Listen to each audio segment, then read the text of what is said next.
Hello everyone. 10th தமிழில் இருக்கக்கூடிய அதாவது உங்களுக்கு மொழிபெயர்ப்பு கொடுத்துருப்பாங்க இல்லையா? ஸோ அதில் உங்களுக்கு இயல் அதாவது ஒரு இயல்லையுமே என்னென்ன இருக்குது அப்படின்றதும் அதுக்கான ஒரு எக்ஸ்ப்ளனேஷன் தான் நம்ம இதில் பார்க்க போகிறோம். இது உங்களுக்கு முழுக்க ரொம்ப யூஸ்ஃபுல்லான ஒரு வீடியோவாக இருக்க போது. ஸோ மறக்காம இந்த வீடியோவை ஃபில்லாக பண்ணுங்கள். ஸோ உங்களுக்கு ஃபர்ஸ்ட்டு அதாவது இதில் என்ன இருக்குது அப்படின்றத நீங்கள் எல்லா இயலும் படித்து இது ஒன்று படித்தா ஒன்று மறந்துடுது அந்த மாதிரி நினச்சிட்டு இருப்பீங்கல்ல. ஸோ அந்த பிரச்சனை உங்களுக்கு இல்லாமல் இருக்கிறதுக்கு இது வந்தால் இது என்னன்றது நம்மளுக்கு மனசில் பதிஞ்சிச்சுன்னா நம்மளுக்கு அந்த கான்செப்ட் நின்றுச்சுன்னா நம்மளுக்கு அது மறக்கும் அப்படின்ற அவசியமே இல்லை. ஸோ அதனால இப்போ நம்ம என்ன பண்ண போகிறோம்னா இந்த இயரில் இது சொல்லியிருக்காங்களா அது என்னன்றதை நம்ம மனசில் ஃபுல்லாக பதிய வைக்க போகிறோம்.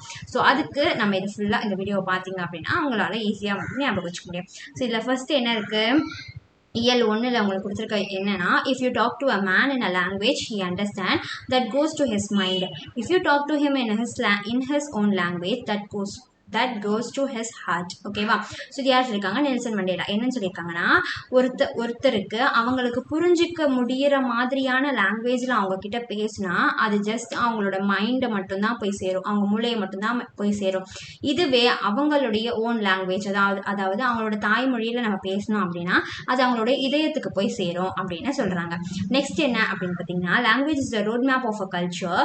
It tells you where its people come from and where they are going. So இது என்ன உங்களுக்கு சொல்லுது அப்படின்னு பார்த்தீங்கன்னா, ஒருத்தவங்களுடைய லாங்குவேஜ் அப்படின்றது அவங்களுடைய கல்ச்சரையே சொல்லக்கூடிய அவங்க கல்ச்சரையே நிர்ணயிக்கக்கூடிய ஒரு விஷயமா இருக்கு.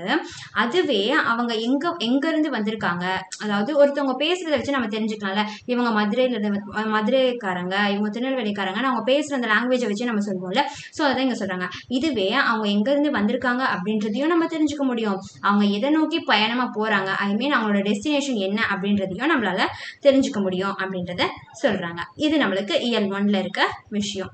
இதே நம்மளுக்கு இயல் 2ல வந்து நம்மளுக்கு என்ன இருக்கு, 2வது இயல்ல அப்படின்னு பார்த்தீங்கன்னா உங்களுக்கு ஒரு பேராகிராஃப் கொடுத்துருக்காங்க. ஸோ அந்த பேராகிராஃப்ல உங்களுக்கு என்ன இருக்கு அப்படின்னு பார்த்தீங்க அப்படின்னா, ஓகே செகண்ட் அதாவது இயல் 2ல் நம்ம என்ன இருக்குன்னா, இப்போது விடியற்கால அதாவது ஏர்லி மார்னிங்கில் வந்து சன்னை பற்றி பேசுகிறாங்க. ஸோ சன் வந்து அப்போ நம்மளுக்கு உதிச்சிரும் இல்லையா? ஸோ அது அப்படி உதிக்கும் போது நம்மளுக்கு என்ன ஆகும், இருக்கிற அந்த இருள் அந்த டார்க்னஸ் எல்லாமே போயிட்டு நம்மளுக்கு லைட் வெளிச்சம் வர ஆரம்பிக்கும். ஸோ அப்படி வரும்போது என்ன நடக்கும், வெண்மேகங்கள் அதாவது கிளவுட்ஸ் எல்லாமே வந்து தன்னை வந்து பரப்பி கொள்றதுக்காக அதாவது ஸ்ப்ரெட் ஆகிறதுக்காக அது என்ன பண்ணோம், வானத்தில் அங்கேயும் இங்கேயும் அலையுது அப்படின்ற மாதிரி அந்த காட்சியை வந்து நம்மளுக்கு வர்ணிச்சு சொல்றது அந்த மாதிரி சொல்றாங்க. ஓகேவா? ஸோ இந்த கிளவுட்ஸ் எல்லாமே அங்கங்கே ஸ்ப்ரெட் ஆகும் இல்லையா? ஸோ அதை வந்து அந்த மாதிரி சொல்றாங்க. அது மட்டும் இல்லாம பட்டர்ஃப்ளைஸ், ஸோ வண்ணத்து பூச்சி எல்லாமே எப்படி இருக்கு அப்படின்னா சுத்தி வலம் வருது அப்படின்னு சொல்றாங்க. இது மட்டும் இல்லாம இளங்காற்றில் பூக்களின் நறுமணம், ஓகேவா? ஸோ அந்த ஏர் வருதுல்ல, ஏர் பாஸ் ஆகும்போது கிராஜுவலாக நம்மளுக்கு அந்த ஃப்ளாஸோடைய ஸ்மெல்லுமே நம்மளுக்கு வருது அதனோட சேர்ந்து அப்படின்னு மாதிரி சொல்கிறாங்க. ஸோ தென்றல் பரவி எங்கும் அமைதியை பரப்புகிறார். தென்றல் மீன்ஸ் அந்த காற்று இல்லையா? ஸோ அது பரவி எல்லா இடமும் வந்து நம்மளுக்கு அமைதியாக இருக்குது அப்படின்ற மாதிரி சொல்கிறாங்க. இதுதான் வந்து நம்மளுக்கு செகண்ட் இயரில் கொடுத்துருக்க மொழிபெயர்ப்பு. இப்போ நம்ம இயல் 3ல் இருக்கக்கூடிய மொழிபெயர்ப்பு பார்க்கலாம். ஸோ இதுலேயும் உங்களுக்கு ஒரு பேராகிராஃப் கொடுத்துருக்காங்க. ஸோ அந்த பேராகிராஃப் என்ன இருக்குது அப்படின்றத நான் உங்களுக்கு இப்போ ஈஸியாக சொல்ல போகிறேன். ஸோ இதில் என்ன இருக்குது அப்படின்னா, ஒரு பையன் இளங்கோவன் அப்படின்னு சொல்லக்கூடிய ஒரு பையன் வந்து பேசுகிற ஒரு ஸ்பீச் தான். அதுதான் வந்து நம்மளுக்கு ரொம்ப சுருக்கமாக கொடுத்துருக்காங்க. ஸோ நம்ம எப்பவுமே ஸ்பீச் பேசும்போது என்ன பண்ணுவோம், லேடிஸ் அண்ட் ஜென்டில்மேன் சொல்லி ஸ்டார்ட் பண்ணுவோம்ல, அதே மாதிரி தான் ரெஸ்பெக்டட் அதாவது மதிப்பிற்குரிய சான்றோர்களே தாய்மார்களே அப்படின்னு சொல்லிட்டு அவங்களுடைய பேரை சொல்கிறாங்க. என்னோட பேர் வந்து இளங்கோவன், நான் வந்து 10ஆம் வகுப்பு படிக்கிறேன். நான் வந்து இப்போ எதை பற்றி பேச போகிறேன் அப்படின்னா தமிழ் பண்பாட்டை பற்றி அதனோட கருத்து அதெல்லாமே பற்றி கொஞ்சமாக உங்ககிட்ட பேச போகிறேன் அப்படின்ற மாதிரி சொல்கிறான். ஸோ இதில் என்ன நடக்குது அப்படின்னா, தமிழ் பண்பாட்டை பற்றி சொல்லும் போது அதில் என்ன சொல்கிறாங்கன்னா, தமிழ் பண்பாட்டு வந்து 2000 ஆண்டுகளுக்கு முன்பிருந்த நாகரிகம் எவ்வாறு இருந்தது, அதாவது 2000 இயர்ஸ்க்கு முன்னாடி தமிழ் பண்பாட்டு அந்த நாகரிகம்லாம் எப்படி இருந்தது அப்படின்றத நம்ம எப்படி தெரிஞ்சுக்கலாம் தெரியுமா? நம்மளுடைய பழமையான சங்க இலக்கியம்லாம் இருக்கு இல்லையா? ஸோ அது வழியாக நம்ம வந்து தெரிஞ்சுக்கலாம், அதன் மூலம் நம்ம தெரிஞ்சுக்கலாம் அப்படின்னு சொல்கிறான். நெக்ஸ்ட் என்னன்னா, தமிழுக்கு இலக்கணம் யார் வகுத்தாங்களோ அவங்க தான் வந்து வாழ்வுக்கான இலக்கணத்தையும் வகுத்திருப்பாங்க அப்படின்னு சொல்றாங்க. இது மட்டும் இல்லாம இந்தியா ஸ்ரீலங்கா, அதாவது இலங்கை, மலேசியா, சிங்கப்பூர், இங்கிலாந்து, ஸோ இந்த மாதிரியான நாடுல எல்லாமே வந்து தமிழ் அப்படின்ற இந்த ஒரு லாங்குவேஜ், தமிழோட பண்பாட்டு வந்து ரொம்ப ஒரு ரூட்டடான, அதனோட வேர் வந்து அங்கே ஊன்றி நிற்கு, ரொம்ப ஸ்ட்ராங்காக இருக்கு அப்படின்னு சொல்றாங்க. ஸோ ஈவன் தோ இது வந்து ஒரு தமிழ் லாங்குவேஜாக இருந்தாலும் இது வந்து அந்த மாதிரியான ஒரு கண்ட்ரீஸ்ல எல்லாமே எப்படி வந்து இது இவ்வளோ ஸ்ட்ராங்காக இருக்கு அப்படின்னு பார்த்தீங்கன்னா, இதுக்கான ஒரே காரணம் என்னன்னு சொல்றாங்க, நம் பண்பாடு பழமை என்பதால் தான். ஓகேவா? ஸோ இது வந்து ரொம்ப பழமையான ஓல்டு லாங்குவேஜ் அப்படின்றதுனால தான் இது இவ்வளோ வந்து ரொம்ப ஸ்ட்ராங்காக இருக்குது அப்படின்னு சொல்கிறாங்க. ஸோ அப்படி இருந்ததுனால தான் ரொம்ப பழமையாக அது இன்றளவும் தொடர்ந்து மேம்பட்டு கொண்டு தான் இருக்கிறது. இன்றைக்குமே அது வந்து வளர்ந்துக்கிட்டே தான் இருக்குது அப்படின்னு சொல்கிறாங்க. ஸோ அதனால் நம்மளோட பண்பாட்டை எண்ணி நம்ம வந்து பெருமை அடையலாம் அப்படின்னு மாதிரி சொல்லிட்டு நன்றின்னு சொல்லி இந்த ஸ்பீச்சை வந்து முடிச்சிடுறாங்க. ஓகேவா? ஸோ இயல் 4. ஸோ இயல் 4ல் வந்து உங்களுக்கு ஒரு கான்வர்சேஷன் மாதிரி இருக்குது. ஏன்னா மலரும் தேவியும் வந்து பேசிக்கிறாங்க. என்னன்னா, தேவி ஸ்விட்ச் off the light when you leave the room அப்படின்னு சொல்றாங்க. அதாவது அறையை விட்டு நம்ம வெளியே போகும்போது லைட்ஸ் எல்லாமே வந்து ஆஃப் பண்ணிட்டு போங்க அப்படின்னு சொல்றாங்க. Yeah we have to save electricity அப்படின்னு தேவி சொல்றாங்க. ஆமா, நம்ம மின்சாரத்தை வந்து சேமிக்கணும் அப்படின்னு சொல்றாங்க. ஸோ அதுக்கு மலர் சொல்றாங்க, our nation spend a lot of electricity for lighting up our streets in the night. So நம்ம நேஷன் வந்து நிறைய எலக்ட்ரிசிட்டியை வந்து வேஸ்ட் பண்றாங்க, நிறைய ஸ்பெண்ட் பண்றாங்க, அதாவது நைட்ல வந்து லைட்லாம் இது போட்டு அப்படின்னு சொல்றாங்க. அதுக்கு தேவி சொல்றாங்க, who knows in future our country may launch artificial moon to light our night time sky. So இது இப்படி சொல்றீங்களே, யாருக்கு தெரியும் நம்மளோட நேஷன் வந்து நைட் டைம்ல வந்து இருக்கிறதுக்காக, லைட் அப் கொடுக்கறதுக்காக ஒரு ஆர்டிஃபிஷியல் மூனே கூட தயாரிக்கலாம் அப்படின்ற மாதிரி சொல்றாங்க. ஸோ மலர் அதுக்கு என்ன ரிப்ளை பண்றாங்க, I have read some other countries are going to launch these type of illumination satellite near future. So இந்த மாதிரி நிறைய கண்ட்ரீஸ்லாம் வந்து நான் நடக்க போகுது அப்படின்றதே நான் வந்து ரீட் பண்ணிட்டு தான் இருக்கேன். இந்த மாதிரி நிறைய ஃபியூச்சருக்கு வந்து சேட்டலைட்ஸ் மாதிரி கொடுத்து அதுல இருந்து லைட்ஸ் வர மாதிரி பண்ண போறாங்க அப்படின்னு நான் ஆல்ரெடி இதை வந்து படிச்சுட்டு தான் இருக்கேன் அப்படின்ற மாதிரி சொல்றாங்க. நெக்ஸ்ட் தேவி அதுக்கு என்ன சொல்றாங்க, super news, if you launch artificial Moon they can assist in disaster relief by beaming lights on areas the lost power அப்படின்ற மாதிரி சொல்லி இதை வந்து முடிக்கிறாங்க. ஆமா, இது ரொம்ப சூப்பரான ஒரு நியூஸ் தான் அப்படின்ற மாதிரி சொல்லி முடிக்கிறாங்க. ஓகேவா? அப்படி நம்ம செஞ்சாங்க அப்படின்னா வருங்காலத்துல வந்து வெளிச்சத்தை இழந்த இடங்களுக்கு வெளிச்சம் தர உதவும். அதாவது எந்தெந்த இடம்லாம் வந்து பவர் லாஸ் ஆயிடுச்சோ அந்த இடத்துக்கு எல்லாமே வந்து லைட் வெளிச்சத்தை கொடுக்கறதுக்கு இந்த மாதிரியான ஒரு சேட்டலைட்ஸ் இந்த மாதிரி கொண்டு வந்தாங்க அப்படின்னா அது ரொம்ப யூஸ்ஃபுல்லான ஒரு விஷயமா தான் இருக்கும் அப்படின்னு சொல்லி இந்த கான்வர்சேஷன் நம்மளுக்கு முடியுது. இதுதான் நம்மளுக்கு இயல் 4ல கொடுத்துருக்கிறது. நெக்ஸ்ட் இயல் 5ல நம்மளுக்கு என்ன கொடுத்துருக்காங்க, அதாவது ஒரு இது மாதிரி கொடுத்துருக்காங்க. ஓகேவா? இங்கிலீஷ் பேராகிராஃப் மாதிரி கொடுத்துட்டு இதுல கொடுத்துருக்க இந்த ஆங்கில சொற்களுக்கு நிகரான தமிழ் சொல் எழுத சொல்லியிருக்காங்க. இதுல நம்மளுக்கு லூட் மியூசிக் அப்படின்னு இருக்கு. ஸோ இந்த லூட் மியூசிக் அப்படின்னா என்ன அப்படின்னு பார்த்தீங்கன்னா, நம்மளுக்கு இங்க ஒரு பேராகிராஃப் கொடுத்துருக்காங்க. இதுல இருக்கு பாருங்க, லூட் மியூசிக் அப்படின்னா யாழிசை அப்படின்னு அர்த்தம். அதுவே சேம்பர்னு கொடுத்துருக்காங்க. சேம்பர் அப்படின்னா அறை அப்படின்னு அர்த்தம். அறை, புரியுதா? நெக்ஸ்ட் வந்து டு லுக் அப் அப்படின்னா மேலே பார்க்க அப்படின்னு அர்த்தம். ஓகேவா? கிராண்ட் டாட்டர்னா விளக்க தெரிஞ்சது, பேத்தி. ஓகேவா? ரோட் தி வெர்சஸ், ஸோ ரோட் அப்படின்னா வசனம். ஓகே. டைடாக்டிக் கம்பைலேஷன் அப்படின்னா செயற்கையான தொகுப்பு. கம்பைலேஷன்னா ஒரு விஷயத்தை தொகுத்து எழுதுறது. ஓகேவா? ஸோ ஸ்கேட்டர்ட் ஆகி இருக்க, இல்லைன்னா வந்து ஒரு கலெக்டிவான ஒரு விஷயம் இல்லாம இருக்கிறத அப்படி எடுத்து நம்ம கலெக்டிவ் பண்ணி எழுதுவோம்ல, ஸோ அதுதான் வந்து தொகுக்கிறது அப்படின்னு சொல்றாங்க. அதுதான் வந்து இங்க டைடாக்டிக் கம்பைலேஷன் அப்படின்னு சொல்றாங்க. ஓகேவா? ஸோ இதோட நம்மளுக்கு வந்து 5th இயலுக்கான மொழிபெயர்ப்பு முடிஞ்சிருச்சு. ஓகே, இப்போ நம்ம என்ன பார்க்கலாம் அப்படின்னா இயல் 6 இதில் இருக்கக்கூடிய மொழிபெயர்ப்பு என்னன்னு பார்க்கலாம். ஸோ இந்த ஒரு பேராகிராஃபில் என்ன கொடுத்துருக்காங்கன்றதை நான் உங்களுக்கு சிம்பிளாக சொல்லி முடிச்சுட்றேன், கேட்கோங்க. ஸோ இதில் உங்களுக்கு முழுக்க வந்து தெருக்கூத்து பற்றி தான் கொடுத்துருக்காங்க. ஸோ அந்த ஒரு கலையை பற்றி தான் இதில் நீங்கள் பார்க்குறீங்க. ஸோ தெருக்கூத்து அப்படின்னு சொல்கிறது அந்த நேமில் இருக்கிற மாதிரி இது எங்கே நடக்கும் அப்படின்னு பார்த்தீங்கன்னா தெருக்களில் நிகழக்கூடிய ஒரு கலையாக தான் இருக்குது. அதுவும் ரொம்ப பிரபலமான ஒரு நாடக வடிவம் அப்படின்னு சொல்றாங்க. ஸோ இது வந்து எங்க ரொம்ப கிராஜுவலா நடந்துட்டே இருக்கு அப்படின்னு பார்த்தீங்கன்னா கிராமப்புற கலைஞர்களால் நிகழ்த்தப்படுது அப்படின்னு சொல்றாங்க. ஸோ இதுல வந்து என்னென்னலாம் இருக்கும், தெருக்கூத்துல இருக்க கதைலாம் என்னென்ன கதைலாம் இருக்கும்னா ராமாயணம், மகாபாரதம், இது மட்டும் இல்லாம மற்ற பழங்கால புராணங்கள்ல இருந்து எடுக்கப்பட்ட கதைகளா இருக்கும் அப்படின்னு சொல்றாங்க. ஸோ இந்த தெருக்கூத்து கலையில அதிக பாடல்கள், உரையாடல்களும் இருக்கும். ஓகேவா? ஸோ நிறைய சாங்ஸ் அண்ட் கான்வர்சேஷன்ஸ் இதுல வந்து நிறைய இருக்கும் அப்படின்னு சொல்றாங்க. ஸோ இந்த பாடல் எல்லாமே அந்த நாடக காட்சியின் இடத்திற்கு தகுந்தார போல.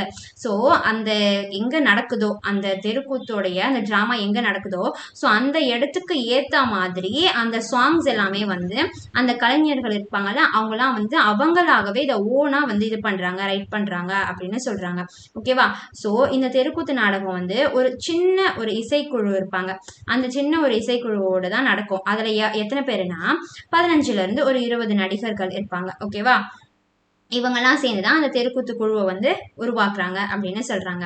அது மட்டும் இல்லாம அந்த இசைக்குழுவுல வந்து ஒரே ஒரு பாடகர் இருந்தாலுமே அதுல இருக்க கலைஞர்கள் எல்லாமே தன்னுடைய சொந்த குரல்லையே வந்து பாடுறாங்க அப்படின்னு சொல்றாங்க. நெக்ஸ்ட் கலைஞர்கள் எல்லாம் எப்படி இருப்பாங்க, அதுல ஜஸ்ட் நம்மளுக்கு என்ன தெரியுமோ அதை அப்படியே எழுதலாம். அவங்க வந்து நிறைய பல வகையான ஆடைகள்லாம் அணிஞ்சிருப்பாங்க. ஐ மீன் அவங்களோட ட்ரெஸ் எல்லாமே வந்து டிஃப்ரெண்ட் டைப்ஸ்ல இருக்கும். ஓகேவா? ஸோ அவங்கள தாங்களே வந்து அவங்களே ஒப்பனம் செஞ்சுப்பாங்க. இது மட்டும் இல்லாம தெருக்கூத்து கிராமப்புறங்கள்ல வந்து ரொம்ப பிரபலமான ஒரு கலையா இருக்கு அப்படின்ற மாதிரி சொல்றாங்க. ஸோ இதுதான் தெருக்கூத்து அப்படின்னா அது என்ன, அந்த கலை எப்படிப்பட்டது, ஸோ அதுல என்னென்ன கதைலாம் இருக்கும், அந்த குழுவில் எத்தனை பேர் இருப்பாங்க, அதுல வந்து தானாவே வந்து அவங்க அந்த வென்யூக்கு ஏத்த மாதிரியான அந்த செட்டப்க்கு அவங்களே வந்து அந்த பாட்டை வந்து இது பண்ணிக்குவாங்க அப்படின்ற மாதிரி இருக்கு. இதுதான் வந்து இதுல ஓவராலா சொல்லியிருக்க ஒரு விஷயம். ஸோ இப்போ நம்ம இயல் 7ல இருக்கக்கூடிய மொழிபெயர்ப்பு பார்ப்போம். ஸோ இதுல உங்களுக்கு என்ன இருக்கு அப்படின்னு பார்த்தீங்கன்னா சங்ககால இலக்கியத்துல, ஓகேவா, சங்ககால இலக்கியத்துல தமிழ்நாட்டுல 5 வகையான நிலங்கள் பிரிக்கப்பட்டிருந்துச்சு. என்னென்ன பிரிவுகளா பிரிக்கப்பட்டிருந்துச்சு? புவியியல் பிரிவுகளா பிரிக்கப்பட்டிருந்துச்சு. அதுல மருத நிலம் தான் வேளாண்மைக்கு ஏற்றமான ஒரு நிலமா இருந்துச்சு அப்படின்னு சொல்றாங்க. ஏன்னா அது ரொம்ப ஒரு வளமான நிலமா இருந்துச்சு. ஓகேவா? ரொம்ப அது ஃபெர்டிலைஸான ரொம்ப ஒரு வளமான நிலமா இருந்துச்சு. அது மட்டும் இல்லாம விவசாயிங்களுக்கு வந்து நிலவளம் அப்படின்ற ஒரு விஷயம்னா சூரிய ஒளி, பருவகால மழை இதெல்லாம் இருக்கணும், மண் வளம் இதெல்லாம் இருக்கணும். ஸோ இது எல்லாமே இது மூன்றையும் பொறுத்து அந்த மருத நிலம் இருந்துச்சு. அது மட்டும் இல்லாம இயற்கையின் இந்த மூன்று கூறுகள் தான் நம்மளுக்கு சூரிய ஒளி இன்றியமையாததாக பண்டைய தமிழர்களால் கருதப்பட்டது அப்படின்னு சொல்றாங்க. ஸோ இந்த ஓவரால என்ன சொல்றாங்கன்னா அந்த புவியியல் பிரிவுகளா இருந்த 5 வகையான நிலங்கள்ல மருத நிலம் தான் வந்து ரொம்ப வேளாண்மைக்கு ஏற்ற நிலமா இருந்துச்சு. ஏன்னா அது ரொம்ப வளமான நிலமாகவும் விவசாயிக்கு ஏத்த மாதிரி நிலவளம், சூரிய ஒளி, மண் வளம் இது எல்லாமே இருந்ததாகவும் இருந்துச்சு. ஸோ இதுல சூரிய ஒளி வந்து இன்றியமையாதான் இருக்கிறதுனால ஸோ இது எல்லாமே வந்து சேர்த்த மாதிரி ஒரு யூஸ்ஃபுல்லான ஒரு இடமா வந்து அந்த மருத நிலம் இருந்துச்சு அப்படின்றது தான் இதுல சொல்றாங்க. ஓகேவா? இது ரொம்ப சிம்பிளானதுதான். இதுல வந்து அவ்வளவுதான், முடிஞ்சிருச்சு 7. ஓகேவா? இயல் 7ல இருக்கக்கூடிய இந்த மொழிபெயர்ப்பு வந்து இதுல அவ்வளவுதான். ஓகேவா? ஓகே, இப்போ நம்ம இயல் 8 அதுல இருக்கக்கூடிய மொழிபெயர்ப்பை பார்க்கலாம். இது உங்களுக்கு ஒரு சூப்பரான ஒரு கதையா இருக்க போகுது. என்ன அப்படின்னு பாத்தீங்கன்னா இது வந்து ரோம் நாட்டுல நடந்த ஒரு விஷயம். என்னன்னா இது ஒரு கதை தான். ஓகேவா? ஸோ 2 பிச்சைக்காரங்க இருக்காங்க. அதுல ஃபர்ஸ்ட் பிச்சைக்காரங்க என்ன சொல்றாங்கன்னா கடவுள் அதாவது ஆண்டவர் வந்து யாருக்கு உதவி செய்யறாங்களோ அவங்களுக்கு தான் உதவி கிடைக்கும், அவங்க தான் உதவியை பெறுவாங்கன்னு சொல்லி கத்திக்கிட்டே போறாங்க அவங்க தெருவுல. இது இல்லாம 2வது பிச்சைக்காரங்க என்ன சொல்றாங்கன்னா அரசன் யாருக்கு உதவி செய்யறாங்களோ அவங்க தான் உதவியை பெறுவாங்க அப்படின்னு சொல்லிட்டே போறாங்க. ஸோ இதை வந்து 2 பேருமே வந்து டெய்லியுமே வந்து அந்த இருக்க தெருவுல வந்து சொல்லிட்டே இருக்கும் போது ஸோ அந்த ரோம் நாட்டு அரசர் வந்து தன்னை வந்து கடவுளுக்கு ஈடா பாவிச்சு ஒருத்தன் சொல்றானே அப்படின்னு சொல்லிட்டு அதனால அந்த 2வதா சொன்னால ஒரு பிச்சைக்காரன் அவனுக்கு என்ன பண்ணுவாரு அப்படின்னா ஒரு பெரிய ரொட்டியில ஒரு பெரிய தங்க கட்டி மாதிரி வச்சு அந்த ரொட்டியை அந்த இது மாதிரி பண்ணி அதை அவனுக்கு கொடுக்க சொல்லிடுவாங்க. அவனும் அதை வாங்கிட்டு பார்த்தவன் இந்த ரொட்டி ரொம்ப வெயிட்டா இருக்கிறத பார்த்துட்டு என்ன பண்ணுவான், அதை ஓப்பன்லாம் எதுவுமே பண்ணல. ஓகேவா? ஸோ அது வெயிட்டா இருக்கிறத மட்டும் பார்த்துட்டு என்ன பண்ணிட்டான், ஃபர்ஸ்ட் பிச்சைக்காரன் கிட்ட கொடுத்துட்டான். ஸோ அவனும் என்ன பண்ணிட்டான், அதை வாங்கிட்டு போயிட்டு அவன் போய் வீட்டுல அதை சாப்பிடலாம் அப்படின்னு திறந்து பார்க்கும்போது அதுல தங்க கட்டி இருக்கு. ஸோ அதனால அவன் அதோட பிச்சை எடுக்கிறதே நிறுத்திட்டு அதை வச்சு அவன் வந்து பொழைச்சிக்கிட்டான். சரியா? ஆனா அந்த 2வது பிச்சைக்காரன் என்ன பண்ணிட்டான், திருப்பியும் டெய்லியும் ஃபர்ஸ்ட் எப்படி ரோட்ல கத்திட்டே இருந்தானோ அதே மாதிரி கத்திட்டே இருக்கான். ஸோ இதை பார்த்த அந்த அரசர் அவனை கூப்பிட்டு கேட்கிறாரு, நான் உங்ககிட்ட ஒரு ரொட்டியை நேற்று கொடுத்தனே அதை நீ பாத்தியா அப்படின்னு கேட்கும் போது அந்த அரசர்கிட்ட என்ன சொல்றான், அது வந்து நான் இன்னொருத்தருக்கு வித்துட்டேன், ஏன்னா வந்து அது ரொம்ப ரொம்ப ஹார்டா இருக்க மாதிரி இருந்துச்சு. அதுவும் இல்லாம அது வெந்த ரொட்டி மாதிரியே எனக்கு தெரியல அப்படின்ற மாதிரி சொல்லிட்டான். ஸோ அப்போதான் அந்த அரசரே உணர்றாரு, கரெக்டு தான். யாரு அந்த ஃபர்ஸ்ட் பிச்சைக்காரன் சொன்னா தெரியுமா, ஆண்டவன் யாருக்கு உதவணும்னு நினைக்கிறானோ அவன் தான் உதவி பெறுவான், அவன் சொன்னதே கரெக்டு தான் அப்படின்றத புரிஞ்சுக்கிட்டு அந்த அரசர் என்ன பண்ணிடுறாரு, இந்த பையனை, அதாவது இந்த 2வது பிச்சைக்காரர் இருந்தால அவனை வந்து அந்த அரண்மனை விட்டு போக சொல்லிடுறாரு. ஓகேவா? ஸோ இதுதான் வந்து இந்த ஸ்டோரி. இதுதான் வந்து இந்த உங்களுக்கு இந்த பேராகிராஃப்ல கொடுத்துருக்காங்க. இதுதான் நம்மளுக்கு இயல் 8ல இருக்கக்கூடிய மொழிபெயர்ப்புல இருக்கு. இப்போ நம்ம இயல் 9ல என்ன இருக்கு அப்படின்றத பார்க்கலாம். ஸோ இதுல வந்து ஜஸ்ட் உங்களுக்கு 4 சென்டென்ஸ் கொடுத்துருக்காங்க, அதனுடைய மொழிபெயர்ப்பு தான் நம்ம எழுத போறோம். ஸோ இதுவுமே ரொம்ப ஈஸியான ஒரு விஷயம் தான். என்னன்னா ஃபர்ஸ்ட் சென்டென்ஸ்ல என்ன இருக்கு, education is what remains after one has forgotten what one has learned in school. இதுல என்ன சொல்றாங்கன்னா, கல்வி அப்படின்ற ஒரு விஷயம் வந்து நம்ம ஸ்கூல்ல படிச்சுட்டு அதுக்கப்புறமா நம்மளுக்கு என்ன ஞாபகம் இருக்கு அப்படின்றது தான். அதாவது கல்வி என்பது ஒருவன் தன் பள்ளியில் கற்றவை மறந்து போக எஞ்சியுள்ளவை தான் வந்து கல்வி அப்படின்ற மாதிரி சொல்றாங்க. இதை எழுதுனது வந்து Albert Einstein. Next, tomorrow is often the busiest day of the week அப்படின்னு சொல்றாங்க. என்னன்னா வாரத்துல நம்மளுக்கு எல்லா நாளுமே ரொம்ப பிஸியான டேவா இருக்க போகுது. ஸோ வாரத்தின் நாள்களுள் மிகவும் பரபரப்பான நாள் வந்து நாளைக்கு அப்படின்னு சொல்றது தான் இந்த சென்டென்ஸ். ஓகேவா? Next, it is during our darkest moment that we must focus to see the light. So வாழ்க்கையில ரொம்ப இருண்ட நிலையில இருக்கும் போது தான், அதாவது நம்ம ரொம்ப கஷ்டத்துல நம்ம ரொம்ப சஃபர் ஆயிட்டு இருக்கும் போது தான் நம்ம வெளிச்சத்தை பார்க்கறதுக்கான, வெளிச்சத்தை காண்றதுக்கான கவனம் செலுத்த வேண்டும். ஸோ இது அவ்வளவுதான், எனக்கு பிரச்சனை வந்துருச்சு அப்படின்னு சொல்லிட்டு நம்ம அதுலயே ரொம்ப சஃபர் ஆயிட்டு அதுலயே இல்லாம ஸோ அடுத்து இதுல இருந்து நம்ம எப்படி வெளியே போகணுன்றத அந்த சுச்சுவேஷன்ல தான் நம்ம அதிகமா பார்க்கணும் அப்படின்னு சொல்றாங்க. ஓகேவா? Next, success is not final and failure is not fatal, it is the courage to continue that counts அப்படின்னு சொல்றாங்க. இது என்ன அப்படின்னு பார்த்தீங்கன்னா, வெற்றி என்பது முடிவல்ல, தோல்வி என்பது அபாயகரமானதும் அல்ல. ஓகேவா? ஸோ தொடர்ந்து நம்ம வந்து முயற்சிட்டே இருந்தோம் அப்படின்னா அதுதான், அந்த துணிவு தான் ரொம்ப சிறப்பானது அப்படின்னு சொல்றாங்க. ஸோ அதான் நம்ம ஆல்ரெடி சொல்லுவாங்க இல்லையா, failure is a stepping stone to success அப்படின்ற ஒரு ப்ராவர்ப். ஸோ அதுதான் நம்ம வந்து வெற்றி அப்படின்றது தான் வந்து நம்மளுக்கு எண்டு கிடையாது, அதே மாதிரி தோல்வின்றது ரொம்ப அபாயகரமான ஒரு விஷயமும் கிடையாது. அதனால நம்ம அடுத்தடுத்து நிறைய ப்ராக்டிஸ் பண்ணிட்டே இருந்தா நம்ம வந்து வின் பண்ணிடலாம் அப்படின்னு சொல்றாங்க. ஸோ இது வந்து உங்களுக்கு இயல் 9 இயல்ல இருக்கக்கூடிய எல்லா மொழிபெயர்ப்பும் இதுல உங்களுக்கு லைனா இருக்கு. அதுவும் ரொம்ப சுருக்கி உங்களுக்கு ஷார்ட்டா புரியுற மாதிரியும் சொல்லியாச்சு. மறக்காம இது உங்க ஃப்ரெண்ட்ஸ்க்கு ஷேர் பண்ணிட்டு மறக்காம வில்லன் தமிழ் சேனலை ஃபாலோ பண்ணிக்கோங்க, சப்ஸ்கிரைப் பண்ணிக்கோங்க. தேங்க்யூ.